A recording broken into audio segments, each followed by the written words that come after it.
Hello, it's Davey Mooney coming to you from the University of North Texas where I run the jazz guitar program. I'm a Benedetto artist, Sunnyside Records artist, got my Sunnyside CDs up here as always, and I'm going to record a new one in just like a week or so. I'm going down to Sao Paulo, Brazil, to Campinas to record with the cats down there that I perform with whenever I go to Sao Paulo.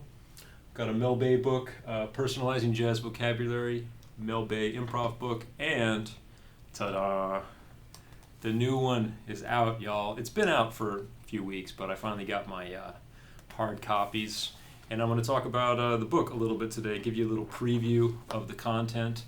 Man, it's a lot in here. It's like 113 pages, I think, and it's, as you can see, it's just chock full of notes, etudes, improvisations, a lot of explanatory text, and also a lot of what do you call them, neck diagrams, chord boxes, explaining the shapes that I use to improvise. And I think I'll put it up here, right? I feel like it needs, I'll rearrange this later, but for now it'll get a center stage for this video. Into the Labyrinth, an anatomy of position playing for jazz guitar. Online audio, there's a ton of tracks. I think there's 60 tracks in all. Practice recordings and recordings of me playing all the etudes and the improvisations. Real good studio quality with maestros Matt Young on drums, Mike Luzecki on bass, the award-winning Mike Luzecki trio here in DFW. Anyway, I'll tell you a little bit about how the book came about. So I had this other book, Personalizing Jazz Vocabulary, that's been out now for, I guess, like 3 years or so. And it kind of distills my philosophy teaching improvisation to, say, intermediate to advanced players about taking fragments of jazz vocabulary, tropes, fragments of the language that you hear in all the classic jazz solos from the repertoire, and trying to incorporate those little fragments into your improvising so that you feel like they're personalized, that you can integrate them in there and feel like they're part of your own expression. And it talks about the method that I use to do that. And as always, when I start writing these books, it's very personal. There's I try to describe the personal journey that I took to get to where I am today and how these things fit into there. So in that book, excuse me, it's very, it's 108 degrees here, y'all, and the air quality is not great. So I got a little bit of sniffles. So if I sniffle, please forgive me. There's one. So I had this first book, and I'm very blessed here at UNT. I get to teach students that play on such a high level, and a lot of them come to me. They've already kind of got the neck figured out, and I don't feel like I need to break it down if we're playing a tune like, say, Ladybird. The great Ted Dameron tune that's a fixture of jazz education, C major, F minor, B flat. They know how to play that on the whole neck of the guitar, at least as far as I can tell, to the point where I don't have to stop and be like, hey, wait a second, do you know how to play that chord right there? So I have students like that, many of the students I have here, and so I talk to them, sort of teach them out of my experience. We look at different repertoire, we work on composing, we talk about phrasing, kind of more dare I say, higher level things that you think about improvising once you've got the basics down. But I had a semester here, I guess it was maybe a year and a half ago, where I had a series of players who were graduating who I hadn't got to spend enough time with because, the competition is fierce, you guys, everywhere, UNT as well. There's more students than I can teach, like, every semester. But I had a bunch of them, and I realized that there were some holes in people's playing, like they could play on such and such a chord here, but then if the chord switched, I could see them jumping around, and I realized that, the nuts and bolts of how I figured out playing just the neck of the guitar, understanding the fretboard, where everything is, was probably pretty important, and that I should lay that out in a systematic way. And then I started, as one does, I started to reminisce and look back and try to remember everything that I did. And there were certain key moments in my journey as a guitarist and jazz musician that were very important. And I'll talk about a few of them now that are in the book. It's, like I said, it's 113 pages of solid content, so I won't go through everything. But basically, I remember, and I talk about this in the other book as well, when I was 12, 13, and I went to summer jazz camp at Loyola University in New Orleans. Shout out to Loyola and their great jazz camp. We just finished our jazz camp here last week at UNT, so it was kind of funny with this book coming out and me thinking about my jazz camp years, etc. Anyway, but I remember great guitarist John Eubanks. Shout out to John Eubanks. He handed me a sheet of paper that had 5 scale shapes on it. It had what, I don't remember what was written on the paper other than the shapes themselves, but it basically represented the caged system. And I remember I took that home that night and for some reason decided that I was going to learn it. I guess we all wish that's what we would do with every piece of information we're given, but I was really like on a tear. And I remember I spent 2 hours, and I tell in master classes and things, I tell students that was the best 2 hours or most effective 2 hours of practice I ever did, and I think that's true, because I memorized the shapes, and I memorized them by the fingerings. Like, so for instance, and these are probably familiar to a lot of you that learn the caged system, but so down here, remember I got 7 strings, so you kind of ignore that one, but this shape right here, that's all the notes of C major in that part of the neck. You don't have to start on C and end on C necessarily, because you're going to be improvising if you're playing jazz, so you just need all the notes under your fingers there. There's that shape, there's this shape, this shape, and then I had this one. I think this is kind of like a mixture. Not everybody does this fingering, but I had already learned that one, so I didn't need to really do that one. And then there's this one, and it takes you back to the beginning. And it pretty much covers the neck. And I remember at that jazz camp, we were my combo was playing like modal tunes, like So What. And so the next day I went back and I could play C major on the whole neck of the guitar, rather than just like, playing the pentatonic that we all know as, jazz guitar players coming from rock and blues and stuff and trying to add in the other notes. And the other thing I remember that I did clearly in that 2 hours was memorize the fingerings, and I realized that it was important not just to sort of know what it looks like in certain areas of the neck with the dots on the fretboard, but to know that, okay, if I play here, if this is C down here, if I want to play G down here, it's actually very similar and easy to get confused. And then here's F down here, right? Oops. Here's E flat, and here's B flat. All those. I memorized them by the finger pattern, like 1 4 1 2 4 1 2 4, etc. And that was really helpful. To a certain extent, after those 2 hours of practice, I could improvise on tunes. So going back to something like Ladybird, if I were here in the middle of the neck, I could play C major for those first 2 measures, and then when I need to do a 2-5 F minor 7 B flat 7, that's the E flat major scale, so I could play that right here without having to, just jump to play the same shape. And then when there's a 2-5 in A flat, that's right here, right? And then when there's a 2-5 in G, I could use that same shape since it's only half step away, and then back to C. So without having to jump around, right? And so that really helped me to start to just know where the notes are on the neck, be able to noodle around in the correct key areas. Although, of course, it doesn't really sound much like jazz, for lack of a better term, when you're just noodling around in key areas, but that's kind of what the second book was about, how you go from being able to do that to incorporating some jazz vocabulary. But, of course, in the first book, I didn't talk about how I figured out where the notes were, so hence this book. But so that was one thing, and like I said, it was really, really helpful, probably the most effective practice I did.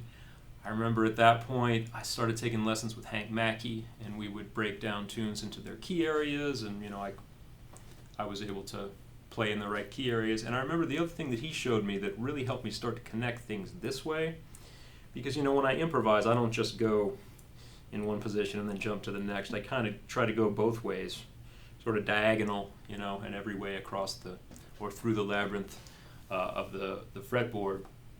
So I remember doing this, like the diatonic 7 chords of C major. on different string sets. Like, and this is all in the book, y'all. If I rush through it, you can check out the book. It's all broken down, you know, stuff like that. So then if I want to connect, say I want to play in C or D Dorian on the whole neck of the guitar and kind of connect things more fluidly, you know, I got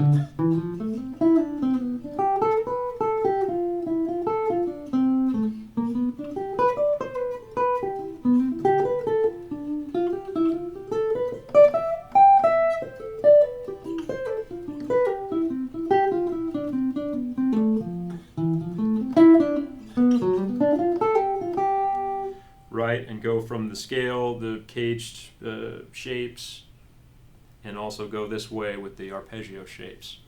And, you know, I also remember learning about the upper extensions of the chords, the fact that if I play an E minor 7 arpeggio like this, if the bass player plays a C, it's a C major 7. If the bass player plays an A, it's like the top part of an A minor 11. Things like that, and there's a chart in the book based on, I remember Hank had me write out a chart in a notebook, you know, saying like the root, 3rd, 5th, 7th, 9th of all the 7th chords and things like that. So that helped me. Then I had the fretboard, you know, we're skipping. There's a lot of pain and suffering and experimentation and, you know, practice time that I'm glossing over, of course. But, you know, I had that down. I could play diatonically, say if I'm playing Ladybird, you know.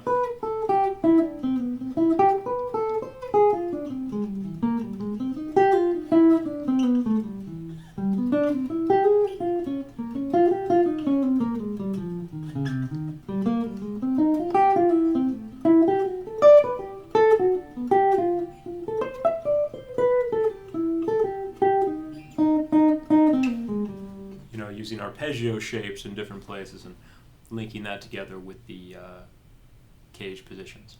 So then, the other thing that I found was really important to me to get the chromaticism that I wanted and the long eighth note lines that I was hearing on the records of the people I was listening to at the time. You know, Wes Montgomery, 60s Joe Pass, Pat Martino, Steve Mazikowski, you know, some Matheny question and answer type Matheny. I really liked the long lines, Kurt Rosewinkle on Into It. That came a little later. I was already in college then. But, you know, those type of players, I wanted to get the long lines and that you hear saxophone players playing, great pianists. And so what I used to do, and this is, again, not only me, I didn't invent this by any stretch, but I would practice playing on these tunes in all eighth notes. Sometimes trying to stay in one position, but also moving around. But in the book, what I have is I basically just covered the introductory chapter, but I have basically I have 5 tunes, 5 chord progressions that I pick. And for each of those 5 chord progressions, for each chunk of the neck, and I divide the neck into 5 different chunks based on those cage shapes, but you know, when tunes modulate a lot, it's not exactly, you can't exactly say 4 frets, sometimes it's 5, sometimes it's 6, but it's some chunk of the neck. I have a chorus etude, all eighth note etude at a slow tempo, which again, you know, there's the track showing, it's written out, and then the track has a practice for you to practice improvising in all eighth notes, and it also has me playing the one that's in the book. So I have an all eighth note etude in each position, so 5 etudes for each chord progression, of which there are 5. So 5's like the magic number. And then also I improvise a chorus in each position of the 5 positions for each tune. So that's how we get to 60 tracks or whatever. I don't know, somehow. There's a lot of tracks. But so for instance, if I were trying to, and Ladybird isn't in the book, I'm just using that as another example of a tune. You know, if I wanted to play all eighth notes,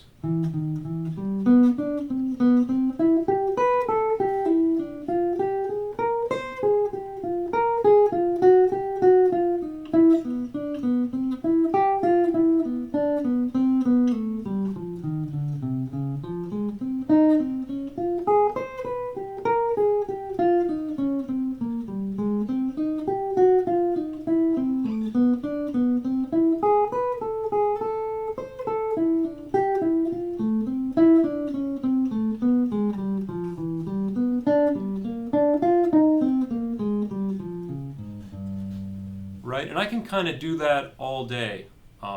I can do that all day. might get tired after a few hours of doing it. But I used to do it a lot with the metronome, and I developed the ability to, sort of a muscle memory in my left hand, to kind of know how to get from one arpeggio, one scale shape, to the next, and to target chord tones. So, like I said, all that is in the book. There's 25 etudes for, 25 etudes, 5 times 5. That makes sense, right? Well, math, I didn't study math, but it's all in there. And then 25 transcriptions. That's how we get to 50. 25 improvisations in positions, and then the practice tracks. But what I also do is I show the shapes that I use to improvise, because I found that as I have been doing this for so long, what I'm playing off of right there isn't exactly the scale shapes, and it's not exactly just those arpeggio things that ascending diatonic 7 arpeggios that I used to practice. It's kind of narrowed down to very specific grips and shapes in each area of the neck. So, for instance, if I'm right here on Ladybird playing C major, I'm gonna play this.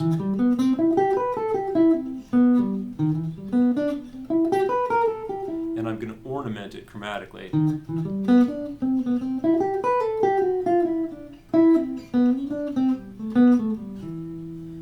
And then when it goes to F minor, I'm using this shape. It's like an A flat major 7, then B flat 7. Here's B flat 7, right? I might do this. It's very specific, and I'm going to go to that every time. I'm never going to play it the exact same way, and I'm going to ornament it differently and use all those other techniques. When the B flat minor comes in that progression, E flat 7, A flat, A minor, D7, right? There's shapes. So those are, I don't want to show you exactly because it's in the book, written in neck diagrams, chord boxes showing you where things are. And I was real kind of exhaustive with that process, because that's really what I'm using, when I play. And the good news is that they all repeat, right? So if you're down here playing C major, if you were playing C major up here,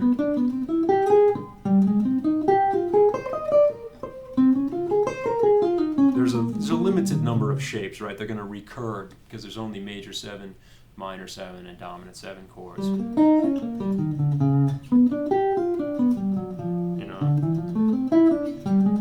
going to play D minor right here. That's the same exact shape I'm going to use if I were playing F minor up here, right? And like I said, it's kind of based on the 5. It started with the 5 cage positions.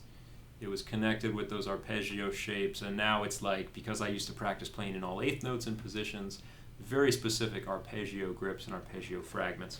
So that's basically it, y'all. Like I said, there's 5 chapters. There's the introduction where I talk about the cage shapes and the arpeggio shapes, and then the 5 chapters on specific progressions with 5 all 8th note etudes, kind of based on a little tribute to Barry Galbraith, because I used to play through the Barry Galbraith books all the time, and they have the all 8th note studies in the fingerboard workout and the melodic and harmonic minor modes book, and there's also the guitar improv book. So it's kind of a little tribute to that, but along with it, rather than focus, his etudes are positional. He's very specific about how he wants to shift from one area of the neck to another, whereas I kind of focus on, in this area, what do I do, and the etudes that I do are confined to certain areas of the neck, like by design. So anyway, I encourage y'all to check it out. Hopefully that